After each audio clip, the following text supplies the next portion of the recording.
How to run a full scan using Windows Defender on your Windows device. Hello guys, this is Atticus and welcome back to another tutorial video.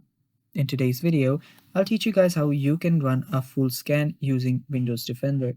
So without any further ado, let's dive right into it. So the first step is search for Windows Defender on your Windows search bar. If you search for Windows Defender, you'll find yourself with Windows Security. Now, they are the same thing. Open it up. After you open it up, there you will see a lot of different options such as your home, account protection, firewalls, and stuff like that. So you can browse through that and you can search for different options. Now, right here under virus and threat protection, there you'll find different options.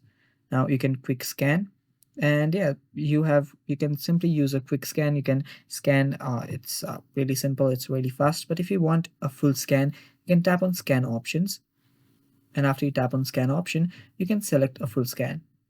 After you select a full scan, you can tap on scan now. You can also use Windows Defender Antivirus to do a full scan. It's offline. And after you do a full scan, tap on scan now. It might take some time, but after you're done, you're basically done. It'll just give you a report about your Windows security and you're good to go. And that's how you run a full scan using Windows Defender. Thanks for watching. Stay tuned for more and bye-bye.